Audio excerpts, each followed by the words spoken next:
Hey everyone, this is Austin. I know we haven't heard each other in probably about 4 months, 3 months, give or take.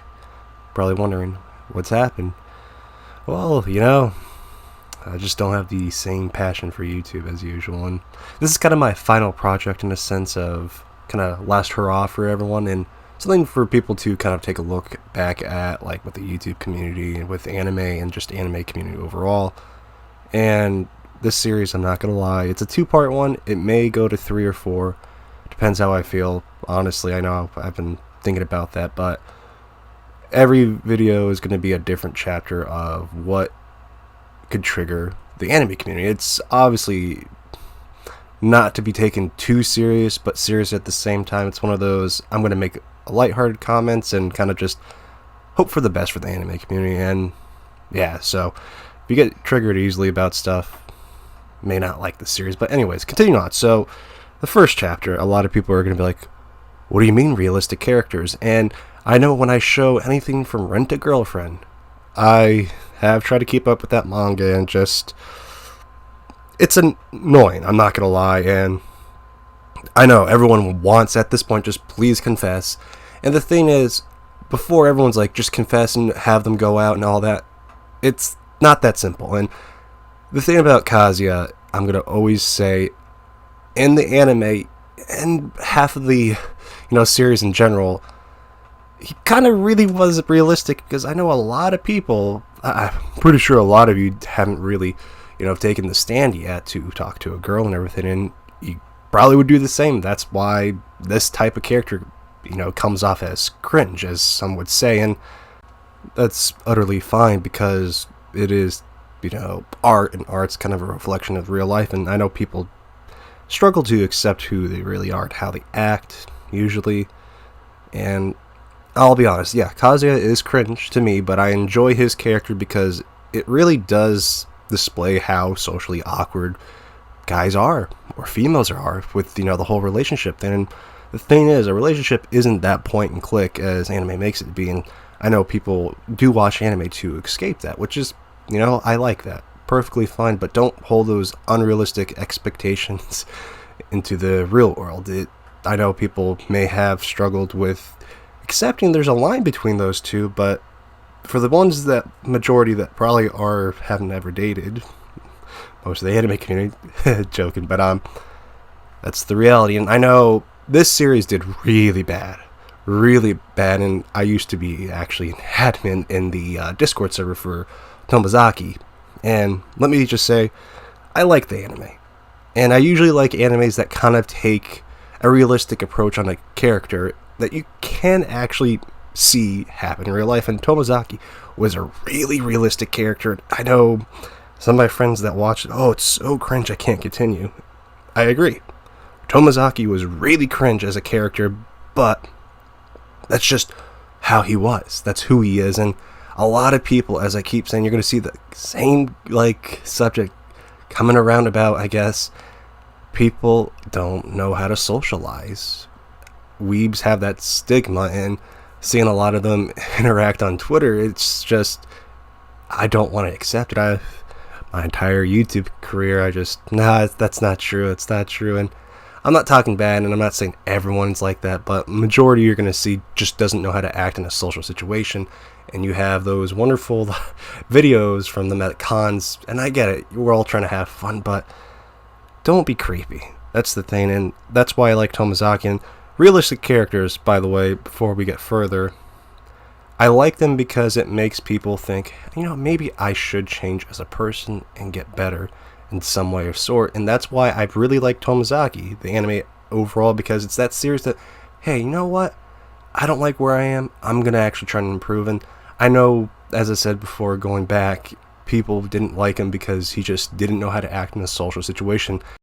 My question to those people, did you go through that kind of thing? And the answer of the question is usually yes. Yes, it usually most times are, because anime attracts the people that kind of are outcast, and that's how it started in the beginning until we started to get more people from the West to join in. And the thing is, I do not mind that more people are coming in to watch anime. I hope they enjoyed as much as I did. I've been watching it for quite a while. I think, well, my father did get me into anime, so probably I'd say 20 to 18 years I've been watching anime, and I enjoy it. I like sharing it, but in high school I had to hide it because, it was a hobby that wasn't really well accepted, and if you didn't watch like Dragon Ball, you would be made fun of, which is starting to become more of the norm, and I don't like that. But Tomozaki, as I said, going back to it, good series just for the fact that it takes a realistic approach to social situations. And now this character, Naofumi, I know we had a lot of uproar, and still do time to time, about Shield Hero, and I couldn't do a video without talking about this. Naofumi is a realistic character of trauma. He's gone through a lot of traumatic stuff, and he self-reflects a lot in the light novels. I wish the anime put those kind of self-reflections, but as we kind of learned through the years, hopefully in season 2 we probably, what am I talking about, we won't see it, but the spin on the anime is kind of like a Raff Talia's kind of a point of view with him. But he does self-reflect, saying, I'm not worthy of Raff Talia a lot, and he kind of just sees himself as a bad guy. And that's something that I always liked about the light novels, and you're going to see him always joke around in the light novels about how he's some bad guy, he has to do the dirty work, and I like that because it's a realistic approach to trauma. We see that sometimes in anime, and the thing is with this video, I'm not going to take every character that is realistic. I'm just going to do the kind of what everyone knows and what was recent so people can understand what I'm talking about. So I'm going to obviously bring up, like Nagatoro. That whole situation, I know people are like, oh, that's extreme. Yeah, it's a bit extreme, but the way the whole, I'm going to call him senpai, is I like him. I'm not going to lie. I know people are like, oh, he's too wussy. And the thing is, that's how some people are. Some people don't usually try to fight back, and some people don't have that self-confidence, and that's why sometimes it comes off as cringe. And don't get me wrong, anime's always going to take some crazy route because that's just the style of anime, but there's some stuff that's grounded in reality. And I know using this isn't a great example, but I'm just showing in general that some realistic characters usually tend to annoy people. Especially, I know everyone got so mad at Emilia at the end of season 1 of ReZero. Why did she not accept his love? And the thing is, how long has she known him for? It literally, you just don't fall in love that fast, and they didn't interact a lot. Subaru has always kind of been head over heels, and the thing is, that's how people are. People either are fast people to fall in love, and some people take time. People have trust issues, and some people just don't understand their feelings. And I mean, as much as I love Emilia, not a joke, obviously, but she was realistic. She isn't someone that's going to just fall like that, because she needs to understand herself. And if you get into a relationship with a female or a guy that doesn't understand themselves, you're going to have a bad time. And I know people just got really frustrated, just like, Chizuru from Rent-a-Girlfriend. That stuff just doesn't happen fast, and people need to understand it. I get that you want it to. I want it too.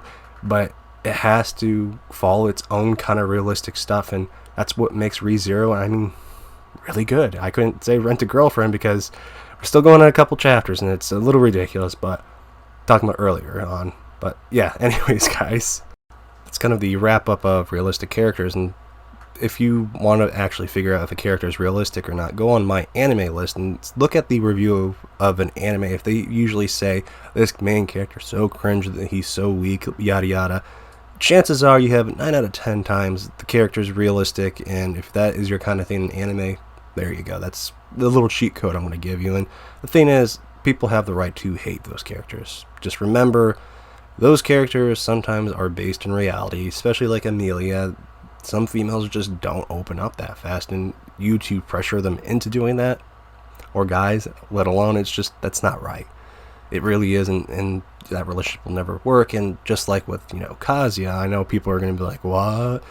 People sometimes hate him. I find most times they are inexperienced in relationships, and they're like, oh, I wouldn't be like him. And most times, those people that say that, I see them act just like him. And, we have that wonderful word thrown around on the internet a lot with, the Twitch people and all that. And just, it's a realistic thing that's here, and people want to pretend it isn't here. But they get angry and call it cringe. But that's just what it is. And I know people are like, no. Yeah, it may be a little up in drama, but that's just what it is. But anyways, guys, thank you for watching. I'll catch you in the next video, and see you later.